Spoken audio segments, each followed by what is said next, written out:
En un hospital de Valencia, en pleno ruido de las fallas, ocurrió algo que nadie podía imaginar. Un hombre, cegado por el control y la arrogancia, llegó a golpear a su esposa embarazada en el lugar donde ella buscaba refugio y cuidados. Lo que él no sabía es que, tras esa violencia, se ocultaba un secreto capaz de derrumbar todo su poder, porque cuando la verdad salió a la luz, fue el propio padre de la joven, un CEO temido y respetado, quien decidió intervenir, y aquel secreto bastó para hundirlo para siempre. La noche de marzo envolvía Madrid con un aire frío y limpio cuando Alejandro Vega Salazar cerró el dossier de la última reunión, en su despacho de la Castellana. La ciudad parecía una maqueta de luces ordenadas. Todo estaba en su sitio, como siempre lo había querido. Su agenda, impecable. Su calendario, sin huecos. La vida de Alejandro, marcada por logros fríos y distancias familiares, estaba a punto de ser sacudida por una llamada inesperada. Pidió el abrigo. Dio las buenas noches al personal con un gesto breve y bajó en ascensor hasta la calle. No quiso chofer. Levantó la mano y tomó un taxi, más por costumbre que por necesidad. El conductor charlaba sobre el fútbol, sobre el frío que se colaba por las puertas correderas del metro, sobre lo caras que estaban las cañas en el centro. Alejandro asentía con educación, como quien escucha desde lejos. Se hizo dejar junto a un restaurante discreto de mantel blanco, donde el maitre lo saludó por su apellido y lo condujo a una mesa apartada. Era tarde. Pero en Madrid, la cena siempre encuentra su hora.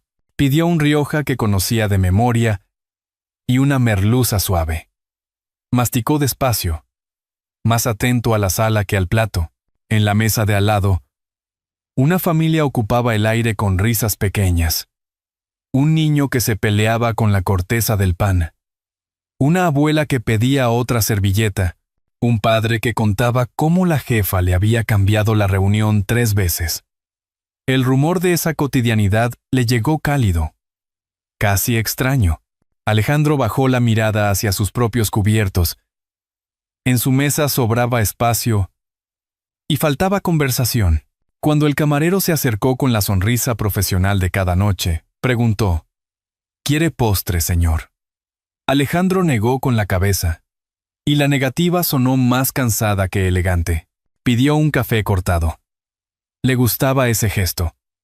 La taza pequeña, el borde de espuma, el calor en la palma. Intentó recordar la última vez que su hija había compartido con él una sobremesa así. Las fechas se le mezclaron con juntas y firmas. Pensó en enviarle un mensaje. Algo neutro. ¿Cómo vas? Lo borró antes de terminar de escribir. Con Elena siempre tropezaba en la misma piedra.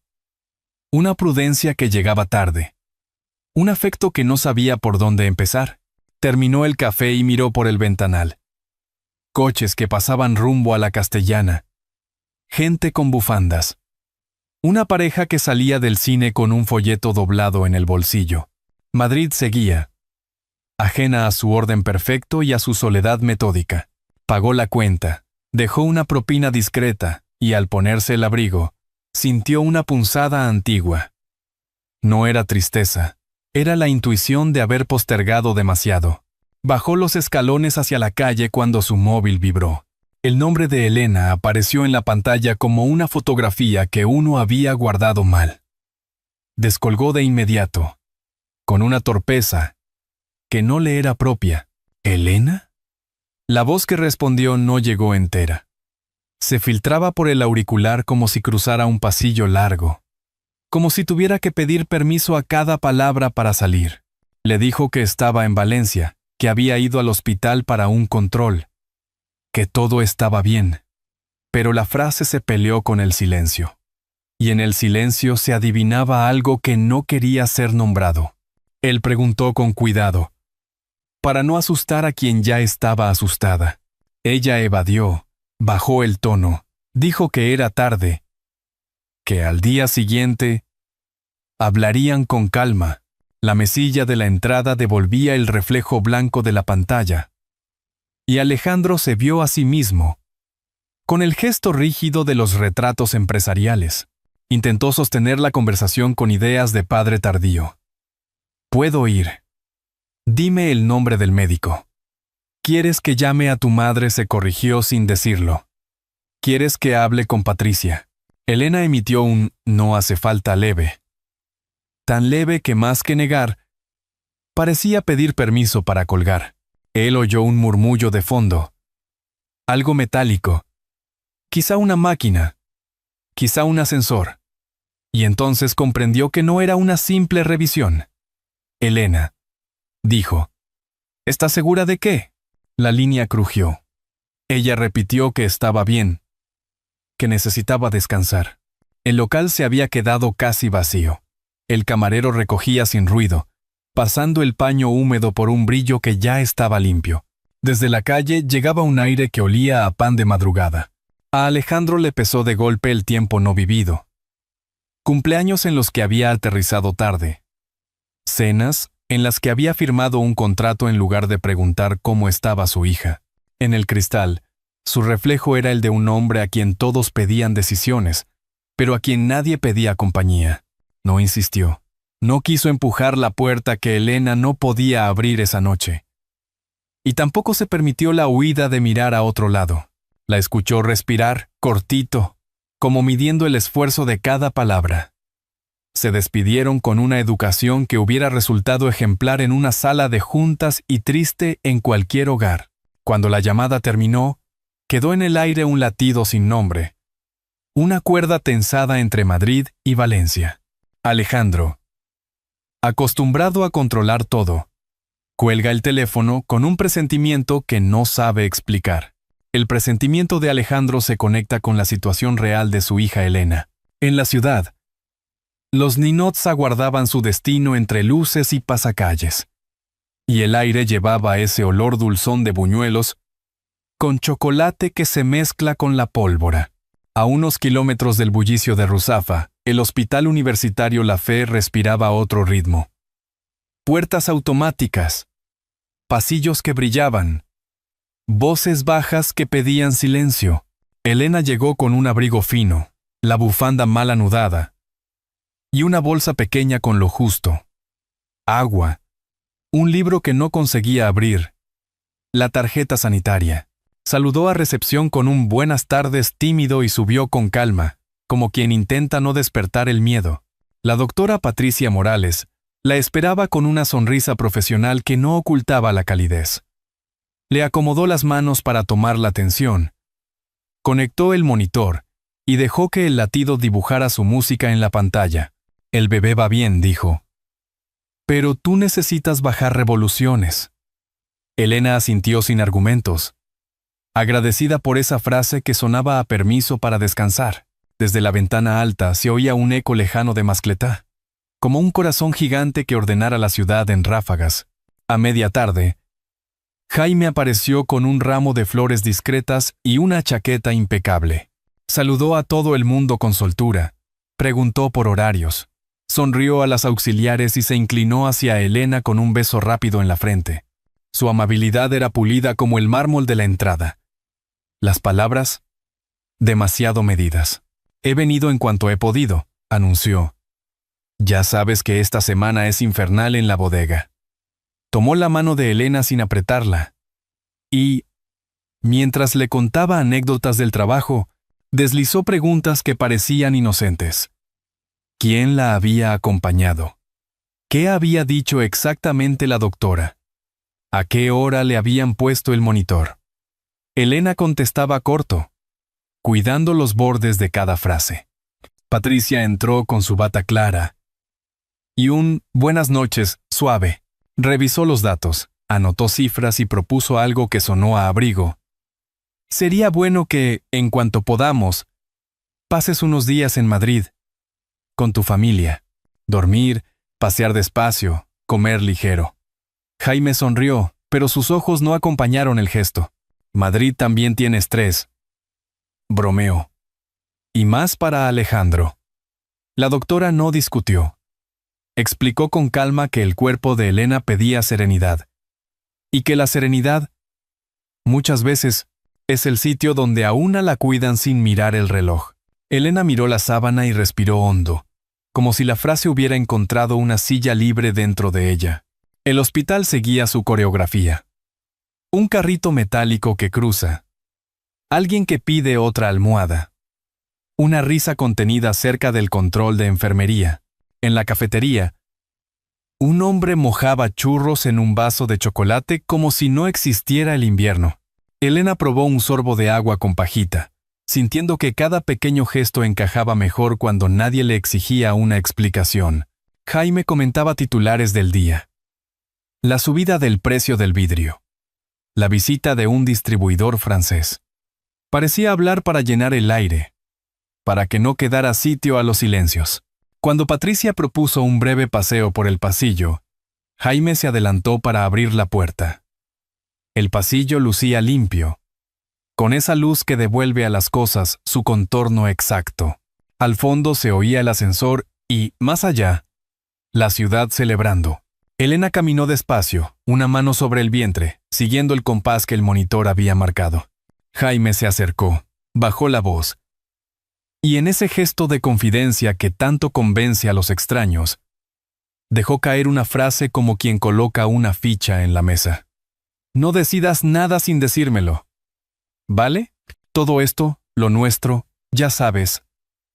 Me corresponde a mí ordenarlo. No fue el tono, sino la certeza con que lo dijo, lo que heló el aire. En esa línea lisa de hospital, la palabra nuestro sonó a cerrojo. Elena se detuvo y fingió mirar un cartel informativo para recuperar el pulso. La fiesta, afuera, golpeó en una ráfaga que hizo vibrar los cristales. Pensó en su padre y en el café cortado que solían tomar alguna vez, antes de que el calendario lo devorara todo.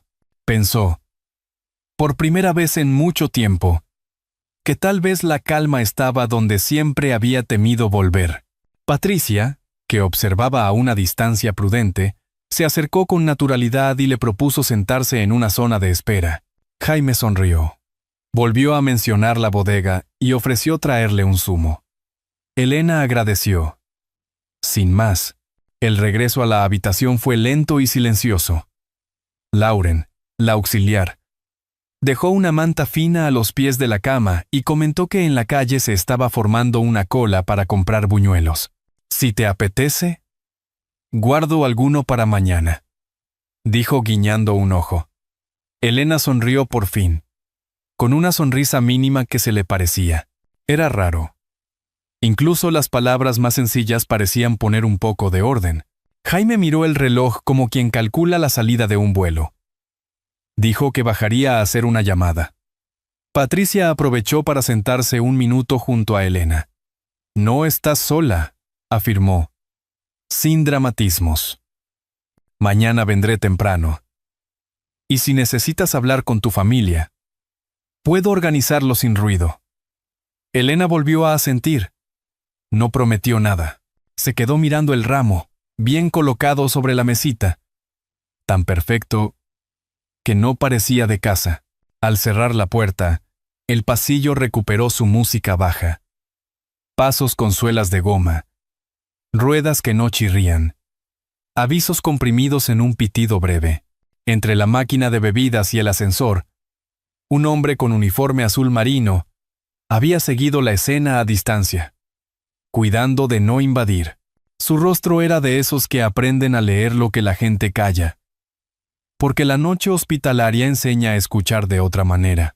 Rafael, el guardia del hospital, observa la escena desde lejos, dudando si intervenir. El presentimiento de Alejandro se conectaba con la vida de su hija en Valencia, aunque él aún no lo sabía. En la ciudad, la fiesta rugía como un tambor.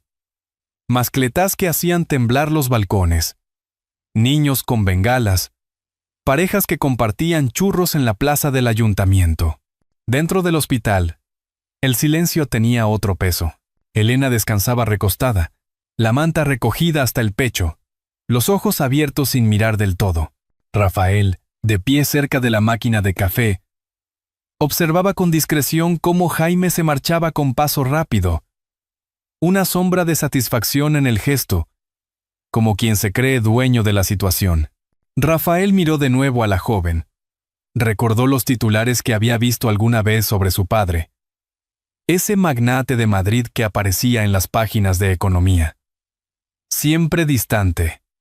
Siempre intocable. Pensó. Pero lo que había visto en los pasillos no era intocable. Era vulnerable. Humano. Elena se movió apenas. Una mano sobre el vientre. Y en esa fragilidad reconoció algo que no podía callar. Se acercó con pasos medidos, como quien entra en terreno sagrado. ¿Se encuentra bien, señora?, preguntó en voz baja. Ella respondió con un sí frágil, que sonó más a costumbre que a verdad. Rafael bajó la mirada. Buscó las palabras. Perdone la intromisión. Pero hay cosas que no deben guardarse en silencio. Su padre debe saber lo que pasa. Elena giró el rostro, sorprendida, sin saber si confiar. Sus labios se movieron para negar. Pero ninguna palabra terminó de salir. Rafael dudó unos segundos, hasta que tomó una decisión que no era habitual en su trabajo. Caminó hasta la pequeña oficina de seguridad, cerró la puerta y buscó el número del despacho de Madrid que había aparecido en la prensa tantas veces. Marcó con dedos tensos, consciente de que podía estar cruzando un límite, pero convencido de que era el límite correcto. La llamada tardó en conectar. En Madrid, Alejandro estaba en su casa de la Castellana, hojeando informes que ya no conseguían concentrarlo. El sonido del móvil rompió la calma estudiada del salón. Contestó con la voz seca de las noches largas. Vega. Al otro lado, Rafael se aclaró la garganta. Señor Vega, soy vigilante en el hospital La Fe, en Valencia. No me conoce, pero su hija no está bien. No puedo callar más. El silencio entre ambos fue breve pero espeso. Alejandro se enderezó en el sillón de cuero, la copa de vino olvidada sobre la mesa. ¿Qué quiere decir? ¿Qué ha pasado? Rafael eligió las palabras con cuidado.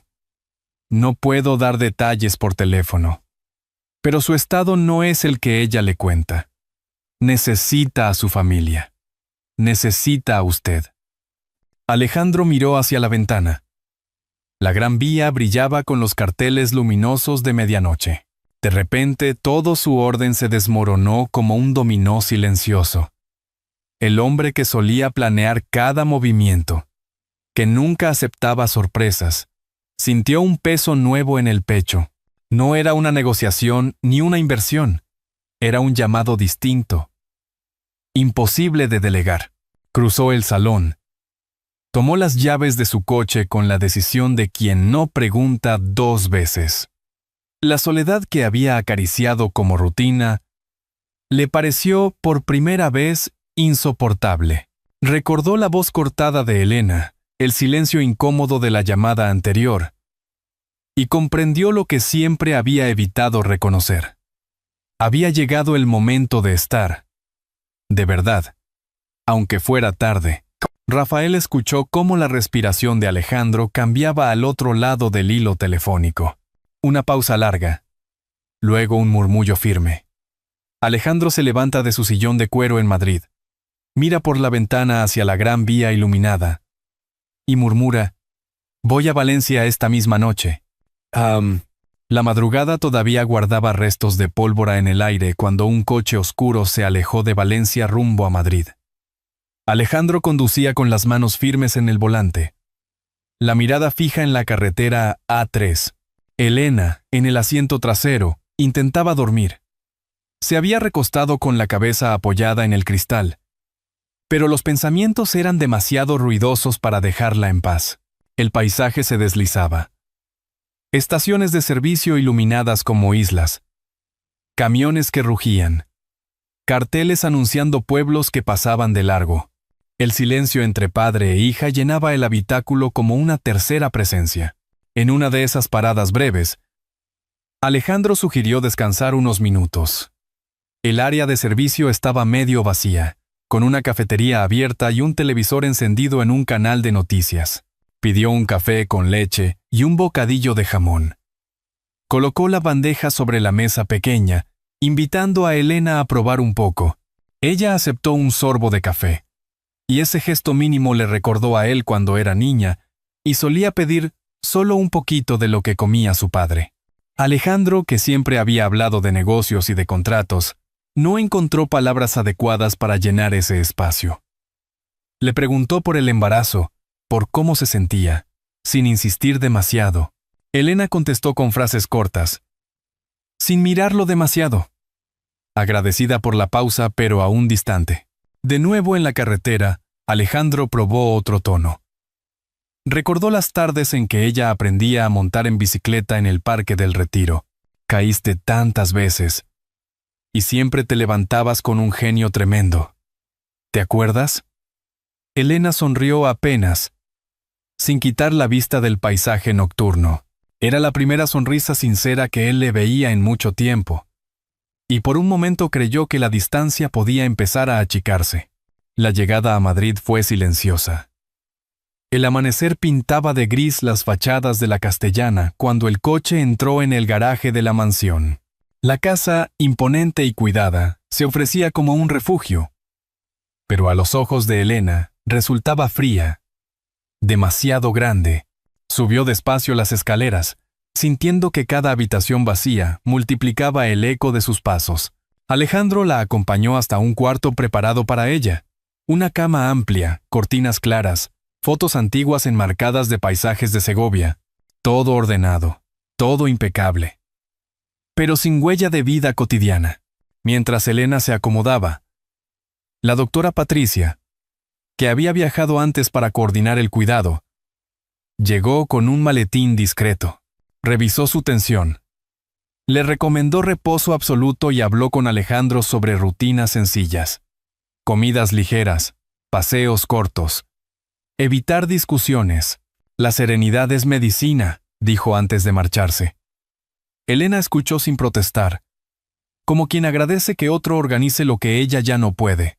La mañana avanzó entre gestos torpes de Alejandro por hacer compañía.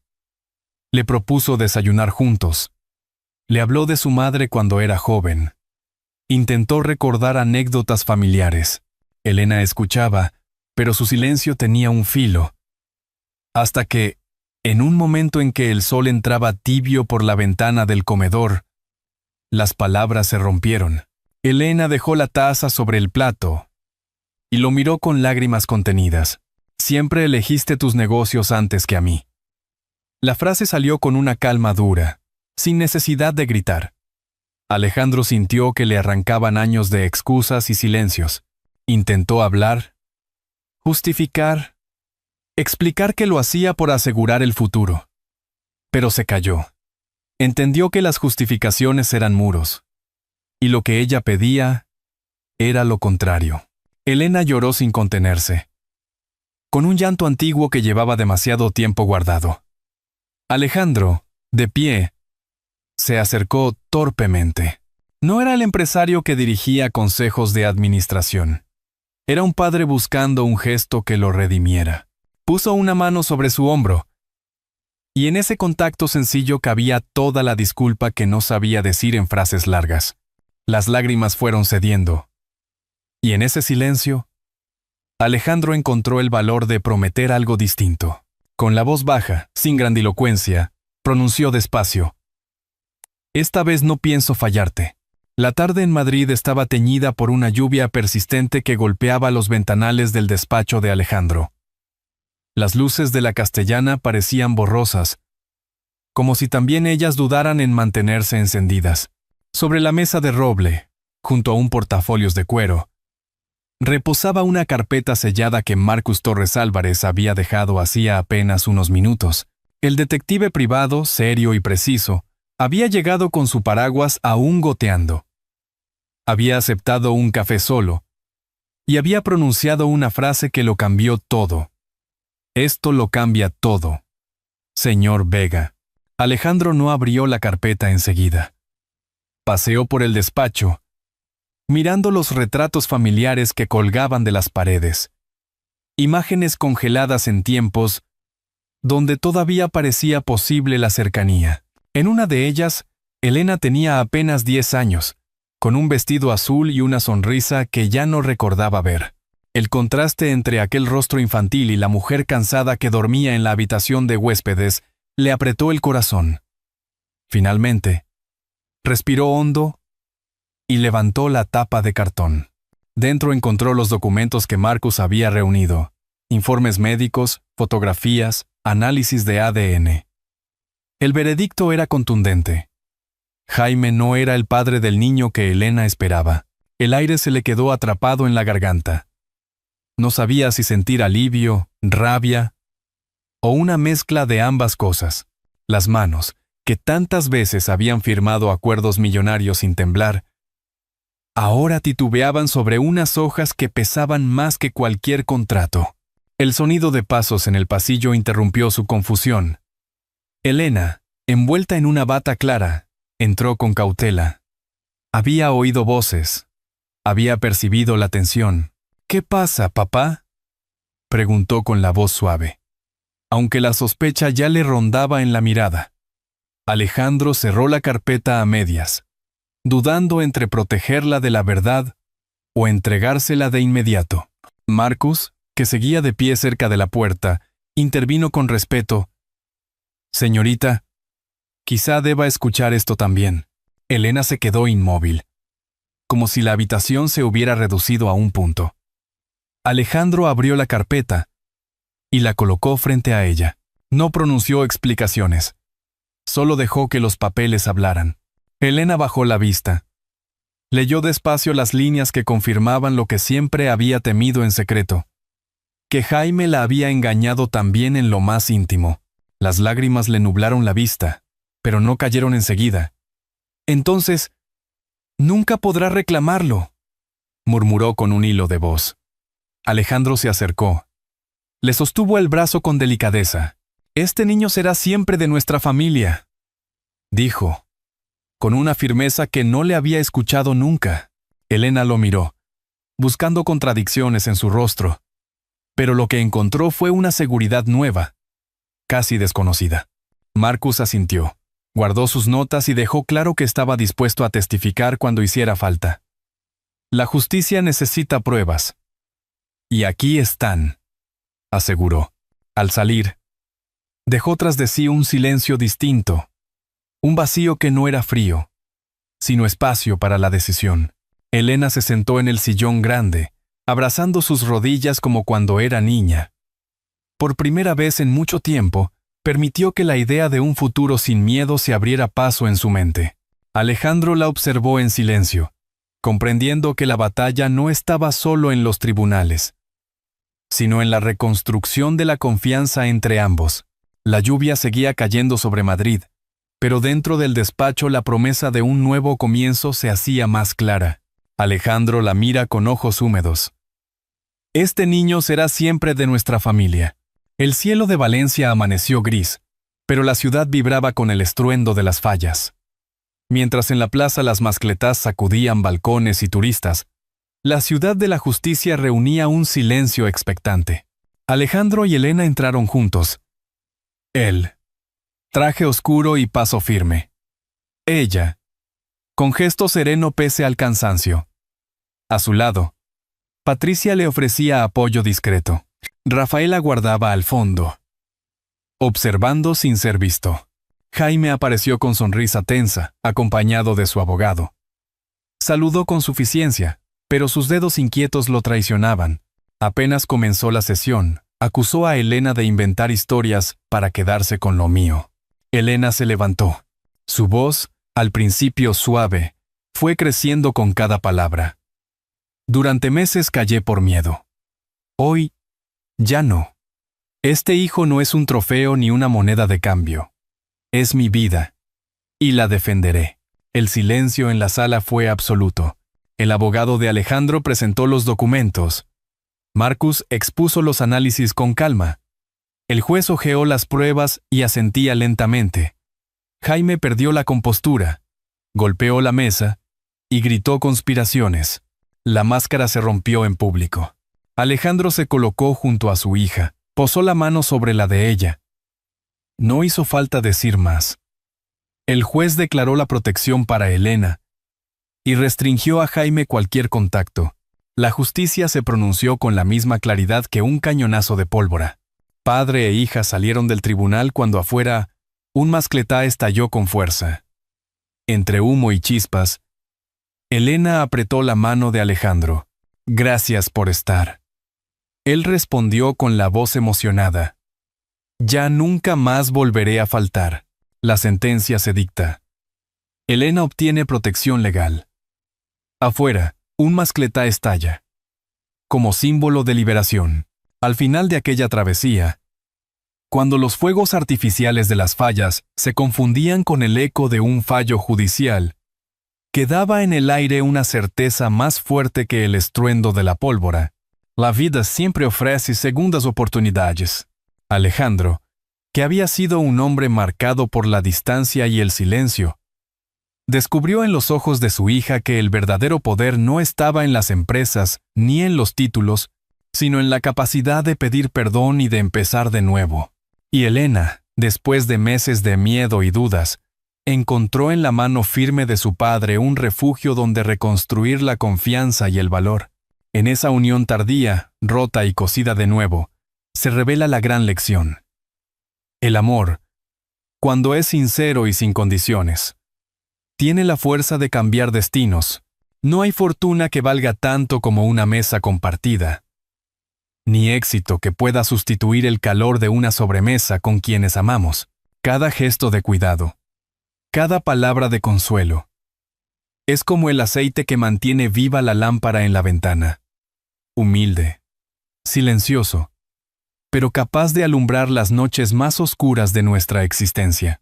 Quizá usted, que escucha esta historia en la calma de su casa, también recuerde alguna herida pendiente, alguna palabra no dicha, alguna visita que aún puede hacer, porque nunca es tarde para tender la mano, para volver a empezar, para decir, aquí estoy, antes de que el tiempo se lleve la ocasión. Si este relato le ha conmovido, le invito a dejar un 1 en los comentarios.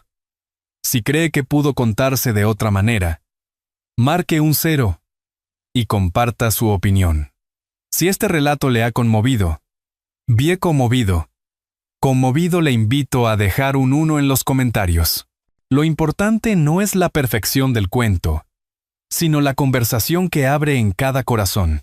Y recuerde, la verdadera felicidad llega cuando aprendemos a vivir no solo para nosotros, sino para quienes nos necesitan.